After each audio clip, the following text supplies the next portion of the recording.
Welcome to In a Minute, the video series that takes you through the Gospel of Matthew, one chapter a day, 5 days a week.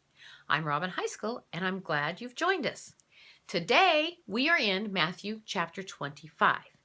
Matthew chapters 23 through 25 contain the last of 5 of Jesus' teaching sections found in the book of Matthew. And in 25, Jesus continues his discussion about the kingdom of heaven and the end time as we know it. He uses 2 parables and an illustration taken from the duties of the shepherd to help us understand how his kingdom operates.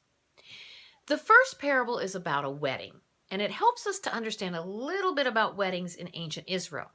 The 10 young women in this parable are waiting for a wedding procession that went from the bride's home to her husband's.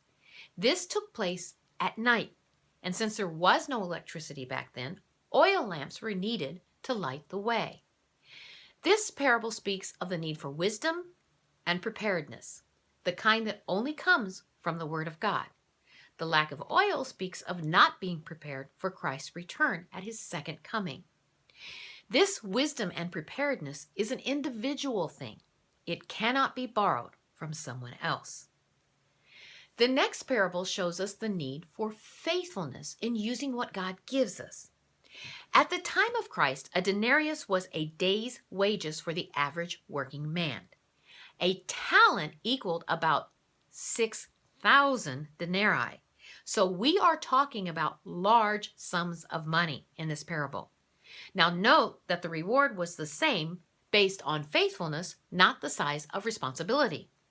The parable also shows us faithfulness means we must use what God has given us, including ability, spiritual gifts, and material possessions, or risk losing it. Jesus wraps up his teaching with an illustration that helps us understand just how important it is to God that we treat others with kindness and love.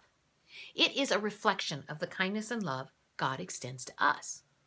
Matthew chapter 25 shows us that we must be wise and we must be intentional, for what we do now will greatly affect our eternal future. But don't take my word for it. Read it for yourself.